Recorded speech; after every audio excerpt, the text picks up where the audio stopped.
Hi hello dear friends, എല്ലാവർക്കും നമസ്കാരം. എല്ലാവർക്കും നമ്മുടെ ചാനലിലേക്ക് സ്വാഗതം. ഇന്ന് ഞാൻ വന്നിട്ടുള്ളത് സീബ്ര കേക്ക് റെസിപ്പി ആയിട്ടാണ്. ഓവനും ബീറ്ററും ഒന്നും വേണ്ട കേട്ടോ ഈ കേക്ക് തയ്യാറാക്കിയെടുക്കാൻ വേണ്ടിയിട്ട്. അപ്പോൾ എല്ലാവർക്കും തയ്യാറാക്കിയെടുക്കാം വളരെ ഈസി ആയിട്ട്, വളരെ ടേസ്റ്റി ആയിട്ടുള്ള ഈ ഒരു കേക്ക്. അപ്പോൾ നമുക്ക് നോക്കാം എങ്ങനെയാണ് ഈ കേക്ക് തയ്യാറാക്കുന്നത്.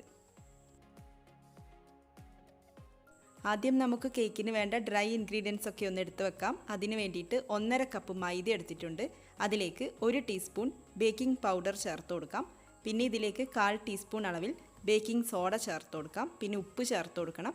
ഉപ്പ് ഒരു 1/4 ടീസ്പൂൺ അളവിൽ ചേർത്ത് കൊടുക്കാം. അപ്പോൾ ഇത്രയും കാര്യങ്ങൾ ചേർത്തിട്ട് ഇതൊക്കെ ഒന്ന് നന്നായിട്ട് മിക്സ് ചെയ്യണം. അതിന് വേണ്ടിയിട്ട് 1-2 തവണ നമുക്കിതൊന്ന് അരിച്ചെടുക്കാം. പിന്നെ നേരത്തെ പറഞ്ഞല്ലോ, നമ്മൾ ഈ കേക്ക് തയ്യാറാക്കാൻ വേണ്ടിയിട്ട് ബീറ്ററൊന്നും യൂസ് ചെയ്യുന്നില്ല. അതിന് പകരം മിക്സിയിലാണ് കേട്ടോ എല്ലാം അടിച്ചെടുക്കുന്നത്.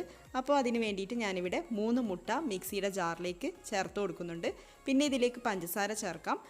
1 കപ്പ് പഞ്ചസാരയാണ്, പൊടിച്ചെടുക്കാത്ത പഞ്ചസാരയാണ് ചേർത്ത് കൊടുക്കുന്നത്. അപ്പോൾ ഇത് നല്ല മധുരമാണ്. ഇത്രയും മധുരം വേണ്ടാന്നുണ്ടെങ്കിൽ 1/4 കപ്പ് പഞ്ചസാരയൊക്കെ ചേർത്ത് കൊടുക്കാം. ഇനി ഇതിലേക്ക് ഓയിൽ ഒഴിച്ചു കൊടുക്കാം. സൺഫ്ലവർ ഓയിലാണ്. 1/2 കപ്പ് സൺഫ്ലവർ ഓയിൽ ചേർത്ത് കൊടുക്കാം. മുട്ടയുടെ സ്മെല്ലൊന്ന് മാറിക്കിട്ടാൻ വേണ്ടിയിട്ട് 1 ടീസ്പൂൺ വാനില എസൻസ് ചേർത്ത് കൊടുക്കാം. അപ്പോൾ ഇത്രയും കാര്യങ്ങൾ ചേർത്തിട്ടൊന്ന് നന്നായിട്ട് അടിച്ചെടുത്തുകൊണ്ട് വരാം. ഒരു 2-3 മിനിറ്റൊക്കെ നന്നായിട്ടൊന്ന് അടിച്ചെടുത്തുകൊണ്ട് വരാം. ഇതിവിടെ 2-3 മിനിറ്റ് നന്നായിട്ട് ബീറ്റ് ചെയ്തെടുത്തിട്ടുണ്ട്. ഇനി നമുക്കിതിലോട്ട് ഡ്രൈ ഇൻഗ്രീഡിയൻസ് ചേർത്ത് കൊടുക്കാം. കൂട്ടത്തിൽ പാലും കൂടി ഒഴിച്ചു കൊടുക്കുന്നുണ്ട്.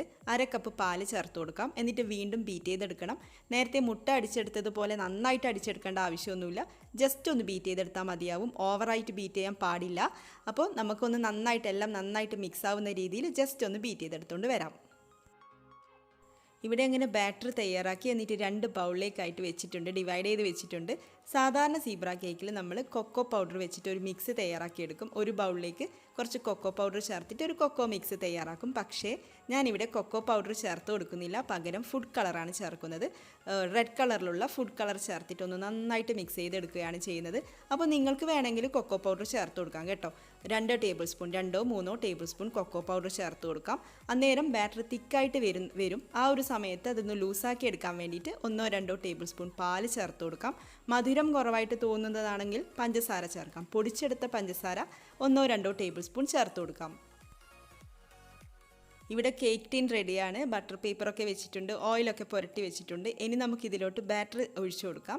അപ്പോൾ ഞാൻ ആദ്യം ചേർത്ത് കൊടുക്കുന്നത് റെഡ് കളറിലുള്ള ബാറ്ററാണ്. അതൊരു 2 ടേബിൾ സ്പൂൺ നമുക്ക് ആദ്യം ഒഴിച്ചു കൊടുക്കാം. എന്നിട്ട് അതിൻ്റെ മുകളിലായിട്ട് വാനില ബാറ്റർ, അതായത് കളർ ചേർക്കാത്ത ബാറ്റർ നമുക്ക് ഇതിൻ്റെ മുകളിലായിട്ട് 2 ടേബിൾ സ്പൂൺ ചേർത്ത് കൊടുക്കാം.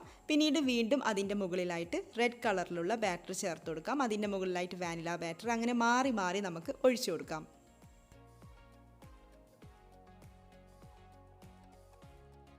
ടിന്നിലേക്ക് ബാറ്റർ ഒഴിച്ചു കൊടുത്തിട്ടുണ്ട്. ഇനി നമുക്കിതൊന്ന് ഡിസൈൻ ചെയ്തെടുക്കാം. അതൊക്കെ നിങ്ങളുടെ ഇഷ്ടത്തിനനുസരിച്ച് ചെയ്യാം. ടൂത്ത് പിക്ക് വെച്ചിട്ട് ഞാൻ ആദ്യം ഉൾഭാഗത്ത് നിന്നും പുറത്തേക്ക് ഇങ്ങനെ ചെയ്യാണ്. പിന്നെ പുറത്ത് നിന്നും അകത്തേക്കും ഇതുപോലെ ഡിസൈൻ ചെയ്തെടുക്കാം. ഒക്കെ നിങ്ങളുടെ ഇഷ്ടത്തിനനുസരിച്ച് ചെയ്യാം. പിന്നെ കളറോ കൊക്കോ പൗഡറോ യൂസ് ചേർക്കുന്നില്ലെങ്കിൽ നിങ്ങൾക്ക് നല്ലൊരു വാനില കേക്ക് ഈ ഒരു ബാറ്റർ വെച്ചിട്ടും ചെയ്തെടുക്കാം. അപ്പോൾ ഞാനിത് ഇതുപോലെയാണ് ഡിസൈൻ ചെയ്തിട്ടുള്ളത്. ഇനി നമുക്ക് കേക്ക് ബേക്ക് ചെയ്തെടുക്കാം. അപ്പോൾ അതിന് വേണ്ടിയിട്ട് പ്രീ ഹീറ്റ് ചെയ്ത് വെച്ചിട്ടുള്ള പാനിലേക്ക് നമുക്ക് കേക്ക് ടീന് വെച്ച് കൊടുക്കാം. ഈ ഒരു മെത്തേഡാണ് ഞാൻ ഇതുവരെ ചെയ്തിട്ടുള്ള എൻ്റെ കേക്ക് വീഡിയോസിലൊക്കെ ചെയ്തിട്ടുള്ളത്. അപ്പോൾ ആ വീഡിയോസ് കാണാത്തവരാണെങ്കിൽ കാണാൻ വേണ്ടിയിട്ട് മറക്കരുത്. എന്നിട്ട് നമുക്കിത് അടച്ചു വെക്കാം. എന്നിട്ട് നമുക്ക് നോക്കാം എത്ര ടൈം എടുക്കും ഈ ഒരു കേക്ക് റെഡിയായി കിട്ടാൻ വേണ്ടിയിട്ട്. ഇപ്പോൾ കറക്റ്റ് 40 മിനിറ്റ്സ് ആയിട്ടുണ്ട്. കേക്ക് ഇവിടെ നന്നായിട്ട് പൊങ്ങി വന്നിട്ടുണ്ട്. സൈഡിൽ നിന്നൊക്കെ ഇത് വിട്ട് വന്നിട്ടുണ്ട്. നല്ല സോഫ്റ്റ് കേക്കാണ്. അപ്പോൾ ഇനി നമുക്കൊന്ന് ചെക്ക് ചെയ്യാം ഇത് കറക്റ്റായിട്ട് വെന്ത് വന്നിട്ടുണ്ടോ എന്നറിയാൻ വേണ്ടിയിട്ട്. എപ്പോഴും പറയുന്നത് പോലെ ടൂത്ത് പിക്കോ കത്തിയോ വെച്ചിട്ടൊന്ന് നോക്കാം. ക്ലീൻ ആയിട്ട് വരുന്നതാണെങ്കിൽ ഇത് കറക്റ്റ് പാകമായിട്ടുണ്ടെന്നാണ്. അപ്പോൾ എല്ലാവർക്കും ഒരുപോലെ ആവണമെന്നില്ല. അപ്പോൾ നിങ്ങൾക്ക് വെന്ത് വന്നില്ല എന്ന് തോന്നുന്നുണ്ടെങ്കിൽ ഒരു 5-10 മിനിറ്റ് കൂടി ലോ ഫ്ലെയിമിൽ അടച്ചു വെക്കാം. അപ്പോൾ നമുക്കിനി ഫ്ലെയിം ഓഫ് ചെയ്ത് കൊടുക്കാം. എന്നിട്ട് കേക്ക് ഒന്ന് ചൂടാറി വരട്ടെ.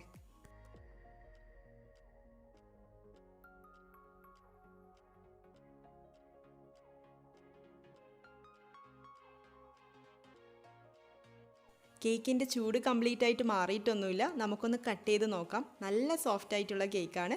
അപ്പോൾ ചെറിയ ചൂടോടുകൂടെ നമുക്കിതൊന്ന് കട്ട് ചെയ്യാം. കാണുമ്പോൾ തന്നെ മനസ്സിലാവുന്നില്ലേ, നല്ല സ്പോഞ്ചി ആയിട്ടുള്ള കേക്കാണ്. അപ്പോൾ എല്ലാവരും ഒന്ന് ട്രൈ ചെയ്ത് നോക്കണം. എന്നിട്ട് നിങ്ങളുടെ അഭിപ്രായം കമൻസിലൂടെ അറിയിക്കണം. ഇതുപോലുള്ള റെസിപ്പീസുമായിട്ട് നമുക്ക് വീണ്ടും കാണാം. പിന്നെ ഒരു കാര്യം, നമ്മുടെ മറ്റ് കേക്ക് റെസിപ്പീസ് കൂടെ കാണാൻ വേണ്ടിയിട്ട് മറക്കരുത്. താങ്ക്